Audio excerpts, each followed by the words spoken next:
السلام علیکم ګران دوستانو زه یم ستاسو ورور ستاسو ملګری اسلام شاه. کتونکو په سعودي عرب جده کې یو عجیبه واقعه شوې ده. ښځه او خاوندو د هغوی په خپلو کې حالات خراب شو. هغه عربي دغه سعودی له طلاق ورکړه.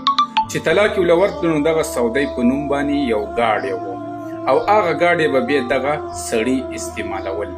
د هغه خو سره حالات خراب و، بیا ورته زړه کې بغض کینه وه، نو په اشارو به ورتله، په کیمرو به ورتله، هر ځای کې به یې مخالفي اخیستلې. هغه سړي دا سوچ فکر وکړه چې دا ګاډی اسیم د ښځې په نامه دی او دې ته ما طلاق ورکړه، دا زمانه جدا شوله. نو هغه به مخالفي اخیستلې او دغه ګاډي پسې به راتللې، هغه به مخالفي اخیستلې او دغه ګاډي به پسې به راتلې او دغه ګاډی د دغه ښځې په نامه باندې و. چې حساب یې وکړو نو تقریبا 360 مخالفي اخیستې وي. د هغې نه تقریبا 3.5 لاک ریل خوشا جوړېدل. خبره عدالت محکمې ته لاړله.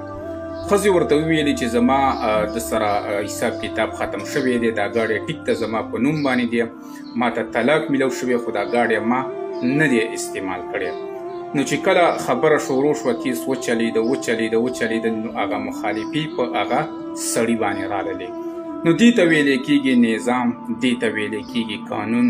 که چېرې دا په بل ملک کې دا سیسټم شوی وی نو دا مخالفي به یې د دې ښځې نه غسولولې، ځکه چې دغه ښځې ورته وویلې چې ګاډی زما په نوم باندې دی خو ګاډی ما نه دی استعمال کړی. تاسو کیمرې هر یو څیز چیک کوئ، دې ګاډي ته زه ناسته هم نه یم، دې ته دا زما خاوند ناست دی او د ده نه ما اوس طلاق اخیستی دی.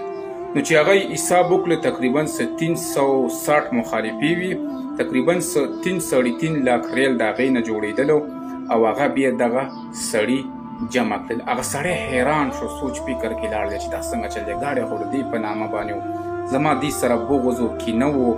ما ویل چې دا مخالفي به د حکومت د دې نه ولې دي، ته به پې تکلیف میلو شي، د دې به تاوان وشي، دا خو پکې زه دې جال کې ګیر شوم. نو دې ته ویلی کېږي قانون، دې ته ویلی کېږي انصاف. دا یو عجیبه واقعه وه، په سعودي عرب جده کې دا شوې وه. نو دا ټولو مسافرو سره زما زړه غوښتل چې زه یې شریکه کړمه. خپل ورور خپل کوربه اسلام شاه ته اجازت ورکړئ. قلبي الله سپارمه په الله په امان. د دې واقعې نه څه سبق میلاو شو چې څه کرې هغه ویری به